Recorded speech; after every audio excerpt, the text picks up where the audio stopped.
Hey leader, and welcome to Office Hours, a new series on the show where I answer the most pressing leadership questions, the ones I get all the time at keynote speeches or webinars or when I'm working one-on-one with leadership teams. It's a way for me as a former business school professor to replicate the open, candid discussions that I used to get at office hours with future leaders, but now with those in the trenches. Our first question comes from Roger, and Roger asks, how do I drive cultural change when I'm not in senior leadership?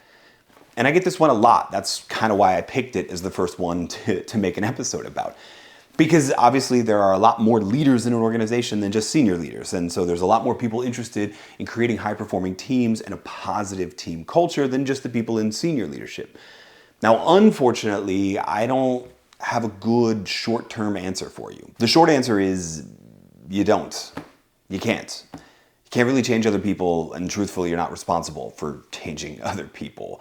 No amount of attempting to influence up, no amount of trying to convince senior leadership there's a cultural problem is going to be effective in the short term. No amount of copies of Best Team Ever or other high-performing team culture books slipped anonymously under your senior leadership's door or shipped anonymously to their house. No amount of that is going to change their mind.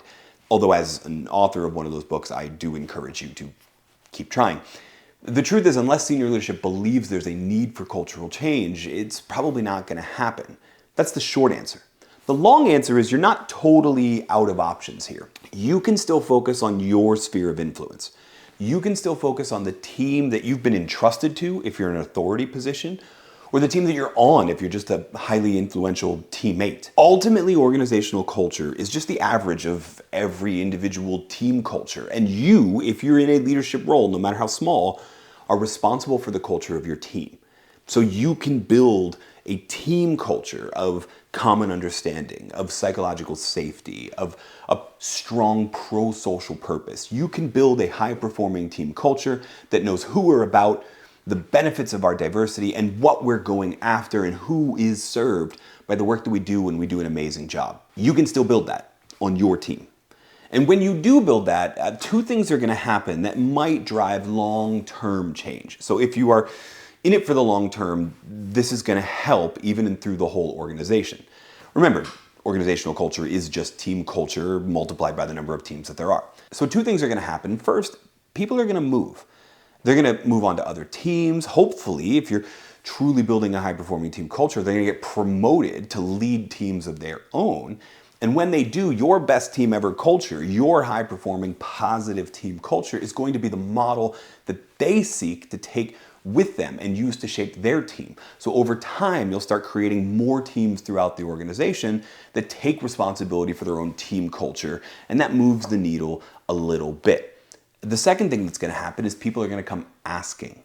People are going to start asking questions about why your team's consistently getting results, why your team is consistently happy, why your people are less stressed, why they have less sick days, right? They're going to start asking questions about why your team has been able to be as successful as they are. And when they do, their minds are going to be much more open to adopting that cultural change, to adopting that idea of being a best team ever culture for their own team as well.